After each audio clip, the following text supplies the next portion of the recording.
Saudações, torcedor Coxa Branca, iniciando mais um vídeo. Nesse fim de semana tivemos a 37ª rodada da Série B. No sábado o Coxa teve aquele empate muito frustrante contra o Atlético, podíamos ter sido campeões. Deixamos escapar, mais uma atuação muito fraca, um time sem repertório ofensivo. O acesso foi confirmado matematicamente, mas ficou aquele clima meio estranho no estádio, vaia, aplauso, protesto, tudo misturado. O jogador ficou bravo, torcedor teve muita briga na arquibancada, assim, um sábado bem tumultuado, que no Couto podia ter sido um sábado de festa, mas não aconteceu, né? Então ontem tivemos o encerramento da rodada com os últimos jogos e o título ficou para a última rodada lá em Manaus, né? Vamos dar uma olhadinha aqui rapidamente, antes de entrar no assunto propriamente dito do vídeo, como ficou a situação da Série B, né? Coxa 65, acesso confirmado, título adiado. Atlético 62, Criciúma 61, Goiás 61, Chape 59 e Remo 59. Novo Horizontino, pelo terceiro ano seguido, vai bater na trave, não tem mais chance de acesso. O Remo, que algumas rodadas atrás parecia muito próximo de conseguir a vaga, estava jogando um bom futebol, emendou, se não me engano, 6 vitórias seguidas. Teve um jogo assim desastroso para as pretensões de subir para a Série A, né? Perdeu para o Avaí, que já não briga por nada, e se complicou bastante. Vai ser muito difícil que o Remo suba. A Chape tem mais chance, né? Tá na frente ali, principalmente pelo critério de desempate, por mais que tenha a mesma pontuação do Remo, tem um bom número de vitórias ali. Então é o time que mais tem chance de tirar os três que estão acima dele, né? O Remo é uma situação muito difícil. Em relação ao título, o Coxa joga por um empate contra o Amazonas. A única chance de perder esse título e protagonizar uma pipocada histórica se perder para o Amazonas e o Atlético vencer o jogo dele contra o América Mineiro em casa. América Mineiro que já não briga por mais nada também. Mas conhecendo o Coritiba de 2025, dá para imaginar mais ou menos como que vai ser o andamento do jogo. Um jogo muito lento e que o 0 a 0 dá o título para a gente. Então vai ser muito surpresa se tiver uma equipe que vá para cima, que acelere o jogo. Não fez isso o campeonato inteiro, né? Vai fazer agora que só precisa de um 0 a 0, que é o resultado que parece ser o que mais gostam, né? Então dá para planejar ali e prever um jogo bastante chato. Mas o empate, como eu falei, garante o título. Tá? Só dando essa passadinha rápida então pela Série B. E agora, entrando no assunto do vídeo, continuando a análise do elenco. Para quem não assistiu ainda, eu já fiz a dos goleiros. Hoje vamos para as laterais. O primeiro jogador que eu vou falar vai ser o Zeca. O Zeca, para quem viu o último vídeo, o vídeo de sábado, né? Eu critiquei o Zeca. O Mozart optou pela entrada dele após a saída do Alex Silva. Coritiba ali tentando atacar, né? E o Mozart optou por um jogador que não ataca. Não fez muito sentido. Tanto que o Zeca entrou e era só passe para trás. Isso transforma o Zeca num jogador ruim? Não, ele não é um jogador ruim. Ele é um jogador nota 6 naquilo que ele se propõe, que é defender. Ele vai compor bem a linha de zaga, vai fechar bem os espaços, vai errar pouco, mas não vai te dar profundidade na parte ofensiva. Isso a gente pode ver bastante aqui no mapa de calor dele. Nas duas laterais, né, ele joga nas duas. Você pode ver que ele não chega na linha de fundo. Você vê aqui no mapa de calor, tem pouquíssimas ações ofensivas dele. Então ele é um jogador que não te oferece isso, não vai oferecer. Ele já tem 31 anos, ele não vai mudar nessa altura da carreira, né? Só que, comentando, ele tem contrato até o fim desse ano, então vai precisar ser renovado caso a diretoria opte pela manutenção. O Zeca fez 32 jogos nesse ano na Série B, 28 como titular, 0 gols e 1 assistência. Isso mostra muito o que a gente já comentou, que ele é um jogador muito pouco repertório ofensivo. Particularmente, eu renovaria com ele. Pode parecer contraditório com tudo que eu já falei, mas eu acho que para compor elenco ali ele pode ser útil. É um jogador que você tem opção para as duas laterais num ano que vai ser longo, 38 rodadas puxadas de Série A. Eu acredito que ele possa ser útil. O problema é você ter um jogador desse no elenco e ele em determinado momento precisar ser titular, ou os outros estão muito abaixo e ele acaba caindo no colo dele a titularidade. Aí é um problema. Aí o elenco foi mal montado, tá? Mas eu a princípio renovaria com ele por essas opções que ele dá ali nas duas laterais. Eu vou falar em relação aos outros também esse meu argumento, que é o medo do mercado de transferência do Curitiba. Você dispensar um jogador ali que faz o feijãozinho com arroz e trazer alguém pior. Alguém que não marque tão bem, também não chegue no ataque, e lateral uma posição extremamente difícil para você contratar. Então, no elenco eu deixaria o Zeca, claro, analisando quanto vai custar, o salário em relação à importância dele no elenco. Tudo isso tem que ser pesado, mas a princípio eu manteria ele, tá? Próximo jogador a ser analisado, Bruno Melo, contrato até o final do ano que vem, então ele vai continuar. 33 anos, nessa Série B ele passou alguns jogos machucado, né? Então foram 28 jogos como titular, 28 jogos no total, 25 como titular, 2 gols e uma assistência. Assim como o Zeca, o Bruno Melo, até por ser um jogador muito mais defensivo, né, pode ser até zagueiro, ele chega muito pouco à linha de fundo. Então, isso também a gente critica muitos atacantes, mas olha, a gente tem laterais que não passam, que não cruzam. Os atacantes do Curitiba são péssimos, todos, mas eles foram muito pouco servidos também. Então, tem que fazer essa observação também, tá? O Bruno Melo ali dos laterais todos que eu selecionei aqui, eu acho ele o mais útil, assim, o mais pronto para ser titular caso precise. Gostaria que não fosse, gostaria que a diretoria trouxesse um lateral direito titular e um lateral esquerdo titular. Mas nesse momento ele, de todos que eu vou falar aqui, ele é o que tem mais condição, que vai comprometer menos, que vai fazer um golzinho de cabeça às vezes. Então um jogador útil também.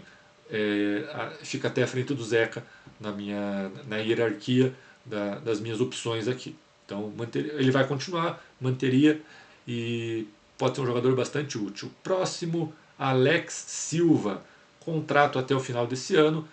Ele pertence à Portuguesa, se não me engano, contrato acho que até metade do ano que vem, maio, é por aí. Então, se ele quiser, se a diretoria quiser, tem que procurar a Portuguesa para renovar esse contrato do Alex Silva. O Alex Silva, na Série B, ele fez 24 jogos, 21 como titular. Ele passou muito tempo machucado, né? Se não me engano, era uma lesão muscular, foi um pouquinho mais grave. Mas sempre que ele teve em condições, ele foi titular do Mozart. Né? O Mozart gosta muito dele. Dos que eu falei até agora, entre Zeca, Bruno Melo e Alex, eu acho o Alex o mais limitado tecnicamente e o que mais entrega na parte física, da opção de jogo. Pode ver aqui pelo mapa de calor que, ao contrário do Zeca e do Bruno Melo, ele aparece na linha de fundo. Porque ele tem muita explosão, ele tem muita força, ele está sempre passando para dar opção. Aí acaba pesando um pouco a parte técnica, mas é bom você ter um lateral que passe ali. Mais um que eu consideraria assim pro elenco. Ser ali um reserva, entrar numa situação de jogo. Eu acho que ele não comprometeria tanto assim, justamente por essa força física que ele tem. É algo que é bastante interessante no futebol dele, tá? É, sempre lembrando das limitações técnicas muito grandes que ele tem.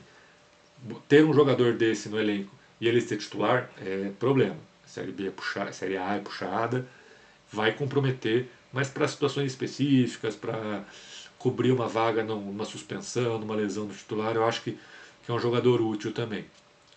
Gols 2 e assistências 3. Isso corrobora a questão dele aparecer mais, né? Ele está mais lá na área, quem está mais na área, quem está mais na frente, tem mais condição da assistência. Vou até voltar no Zeca, só que eu me esqueci, o Zeca tem uma assistência. Eu nem lembro contra quem foi essa assistência do Zeca, mas o Alex dá bem mais opção e os números mostram isso. Né? 24 jogos, 2 gols, 3 assistências. Ele jogou menos que os outros e apareceu muito mais nesses números. Né?